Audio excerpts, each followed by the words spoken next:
The coronavirus is the biggest threat this country has faced. The sports world rocked by the coronavirus. All postponed. Is this going to change rugby forever?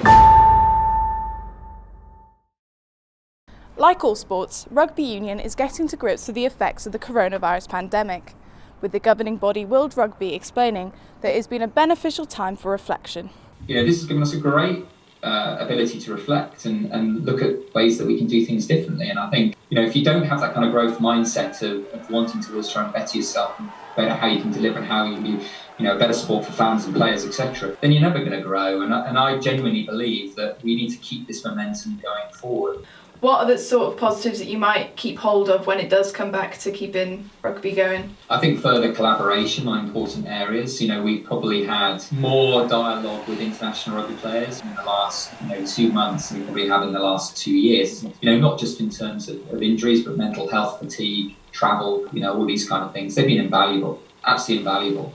So that's one relationship that can probably be strengthened coming out of it. The pressures of professional rugby is something that these players are all familiar with. Ruaridh McConnachie! I think coming back from the World Cup was very tough mentally, coming from such a high and almost like a 6 or 7 month summer of being in one squad, and then coming back to Bath, where I was really looking forward to coming back and playing. We didn't have the best run of games. I think we lost 5 on the bounce. I wasn't playing well, and it was just felt a bit miserable at the time. So sort of taking a step back and just relaxing a bit has been pretty nice. Rory believes that this recuperation period could actually lengthen some players' careers.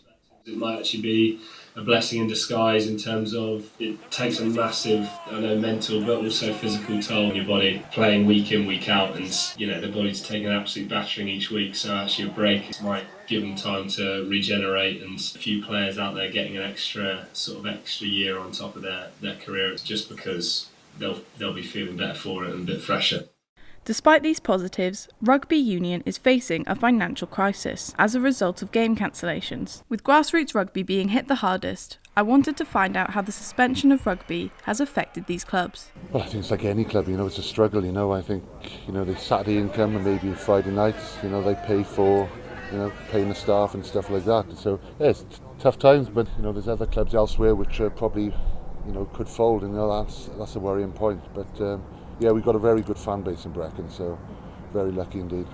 The last time Brecon faced the daunting prospect of closure was during World War I and II. Britain at war calls upon Wales to give of its strength and skill.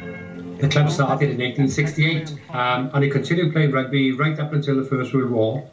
They had a break then during the First World War period, and immediately after the war the club failed to reform, and there was no rugby in Brecon at all then from that time until after the Second World War, and Brecon Rugby Club began then. And the worry is that if it's a very long and extended break, that we could end up with a similar sort of situation where we could lose rugby in Brecon. I think that almost everybody in the club is 100% determined that won't happen, and the Welsh Rugby Union are determined that won't happen to any of their clubs, but it's definitely a possibility.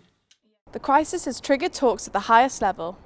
World Rugby are offering great financial support in hopes of keeping all unions alive. Us as an international federation being able to make available $100 million US to effectively keep the lights on in some of those unions who are probably feeling the financial pinch more than others. And so we've got to be a lot of trust in that to do that. It's been a pretty good process to go through.